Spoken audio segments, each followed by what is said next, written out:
ये मेरा पहला वीडियो है, एक नया चैनल हमने स्टार्ट किया है। तो जनरली जो जनरल नॉलेज के जो टॉपिक्स रहते हैं, कॉम्प्लिकेटेड टॉपिक्स, इसके बारे में यहाँ पे हम आपके साथ जानकारी शेयर करने वाले। तो डेफिनेटली आप लाइक करेंगे हमारे वीडियोस को और सब्सक्राइब करेंगे, ये आशा, एक होप हमारे पास में। और हमारा जो फर्स्ट टॉपिक है, पहला टॉपिक है, यानी कि structure and function of the heart. यानी कि आपको पता है कि हार्ट सभी के पास होता है ना, कि हार्ट एक इम्पॉर्टेंट ऑर्गन, बहुत ही एक महत्वपूर्ण ऑर्गन, जिसे हम कहते हैं कि उसके बगैर हम जिंदा ही नहीं रह सकते। इसका कारण ये है कि अगर ब्रेन डेड हो जाए तो हम कोमा की स्थिति में जा सकते हैं, लेकिन हार्ट एक ऐसा ऑर्गन है कि जो अगर ऑफ हो जाए, बंद हो जाए, तो कोई भी फंक्शन वहाँ पे नहीं हो सकता है, कि डेट, ये एक फाइनल रिजल्ट वहाँ पे होता है। तो ये जो ऑर्गन है बहुत ही कॉम्प्लिकेटेड ऑर्गन है, इसका फंक्शनिंग किस तरह से होता है ये अगर आपको पता नहीं होगा तो please watch my video till the end. So let's start now, thank you so much.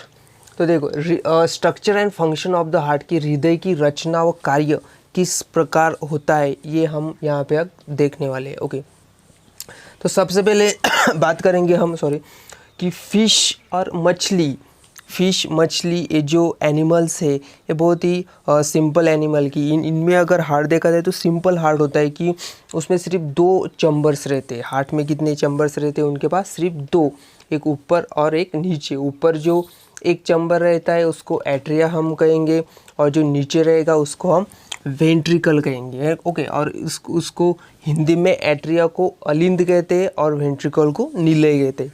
तो मछली जैसे जो पानी में रहने वाली जीव है, उनके पास सिर्फ हार्ट रहता है, कि उसमें सिर्फ 2 पार्ट रहते हैं, 2 चैम्बर रहते हैं।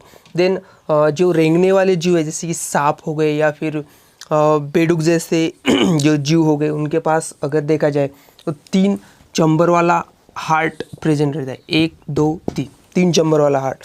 तो ऊपर जो रहेगा तो उसको हम अलिंद कहेंगे या एट्रिया कहेंगे, और जो नीचे तो वेंट्रिकल रहेंगे। और जो हम हैं, हमारे जैसे एनिमल जो स्तनधारी, जिनके पास में स्तन होता है, ऐसे एनिमल स्तनधारी की, जिसमें मानव भी आता है, कि उसके पास में अगर देखा जाए तो 4 चैम्बर वाला हार्ट प्रेजेंट रहता है, कि उसमें 4 चैम्बर रहते हैं, 2 ऊपर 2 नीचे। तो ऊपर जो रहेंगे उनको भी वही नाम होता है। तो बेसिकली यहाँ पे अगर हम देखेंगे हार्ट, तो इसमें 2 पार्ट यहाँ पे हम दिखा सकते हैं, कि एक हो गया एट्रिया और दूसरा वेंट्रिकल, कि जिन्हें एट्रिया को हम हिंदी में अलिंद कहते हैं और वेंट्रिकल को नीले कहते हैं। तो यहाँ पे ये होगा एक बेसिक हमारी इंफॉर्मेशन बाकी के जीवों की। तो बाद में हम यहाँ पे देखेंगे कि जो मनुष्य है, ह्यूमन है, कि उसका जो हृदय है ना, हार्ट है, कि एक्चुअली कैसे होता है अंदर से और किस तरह से काम करता है ना। बहुत ही कॉम्प्लिकेटेड टॉपिक है, ध्यान से देखिए, पूरा वीडियो देखिए। थैंक यू सो मच, और सब्सक्राइब भी कीजिए। Let's start now. तो देखो यहाँ पे अगर फर्स्ट ऑफ ऑल हम देखेंगे कि हमारे बॉडी में बहुत सारी क्रियाएं होती है ना, जिससे कि अशुद्ध ब्लड तैयार होता है। तो सबसे पहले हम एक बेसिक इन्फॉर्मेशन लेंगे कि हार्ट की जो साइज़ रहती है, वो 300 ग्राम्स मेल में रहती है, यानी कि जो इंसान होगा, है ना, मनुष्य होगा, उसमें 300 grams and 250 grams in female जो औरतें जो है, उनमें हार्ट की जो साइज रहती है थोड़ी कम रहती है, मेल में ज़्यादा रहती है। और अगर इसका हम वेट देखेंगे तो जनरली 300 यानी कि 300 ग्राम के आसपास होता है। और हार्ट का जो साइज़ रहता है वो हमारे 1 फिस्ट यानी कि मुट्ठी के इतना ही रहता है। देखिए, इतना छोटा अंग है, और वो जनरली 5 लीटर ब्लड प्यूरिफाइड करता है। ओके, सारा। तो उसका फंक्शन कैसा है, उसका कार्य कैसा होता है, यहाँ पे हम डिटेल्स में जानने वाले। तो देखो, सबसे पहले जो अशुद्ध ब्लड है, सारे शरीर का जो अशुद्ध ब्लड है, वो कलेक्ट किया जाता है इस चैम्बर में। देखो, ये जो चैम्बर है, ये यहाँ से स्टार्ट होता है, इतना इतना इतना और इतना, ये जो चैम्बर है, ओके, उसको हम रूम फर्स्ट कहेंगे। एक रूम मैंने उसको नाम दिया और इसको चंबर भी कह सकते हैं या फिर अलिंद कैसे है। तो इस पार्ट में सारा जो ब्लड है वो कलेक्ट होगा, जमा होगा, ओके।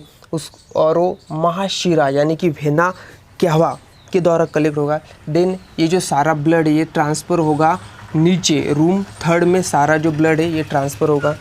इसके बाद में ये जो ब्लड है वो फुफ्फुस धमनी यानी कि पुल्मोनरी आर्टरीज से लंग्स में जाएगा। लंग्स में वो प्यूरिफाइड होगा। प्यूरिफाइड होने के बाद में वह ब्लड फुफ्फुस शिरा यानी कि पुल्मोनरी वेन के द्वारा इस चैम्बर में आएगा, रूम 2nd में आएगा। रूम 2nd में आने के बाद में सारा का सारा जो ब्लड है रूम 4th में आ जाएगा। 4th में आने के बाद महाधमनी यानी कि एओर्टा के द्वारा सारे शरीर में वो ब्लड ट्रांसफ़र किया जाता है। तो इस तरह से हार्ट की फंक्शनिंग वहाँ पर हम कह सकते हैं। समझ में आया? तो सबसे पहले महाशिरा यानी कि वेना क्यावा के द्वारा सारा ब्लड इस चैम्बर में जाएगा, इतना ये चैम्बर। देन 2nd चैम्बर में आएगा, यहाँ से आएगा रूम 3rd में।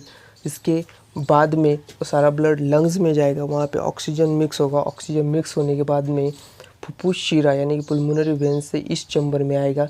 देन यहाँ पे ट्रांसफ़र होगा रूम 4th में और इसके बाद वो महाधमनी यानी कि एओर्टा के द्वारा सारे शरीर में ट्रांसफ़र होगा। So this is the functioning of the heart. तो बाकी जो इन्फॉर्मेशन है हार्ट के बारे में हम आगे देखेंगे। तो इतना टॉपिक आपके समझ में आया होगा, ओके। क्या क्या कि सारा शुद्ध ब्लड इस चैम्बर में जाएगा, यहाँ पे एक वाल्व रहता है, उस वाल्व से यहाँ पे आएगा, है ना। देन वहाँ लंग्स में जाएगा, फुफ्फुस धमनी यानी कि पुल्मोनरी आर्टरी के द्वारा लंग्स में जाएगा। लंग्स के बाद में फुफ्फुस शिरा, ये जो 2 ब्रांचेस है इस चैम्बर में आएगा। देन इस चैम्बर में आएगा, ओके। इस चैम्बर में आने के बाद ये जो पाइप है, ये पाइप के द्वारा महाधमनी यानी कि एओर्टा के द्वारा सारे शरीर में ट्रांसफ़र होगा। सो आई होप कि आपको अच्छी तरह से फंक्शनिंग यहाँ पे समझ में आई होगी।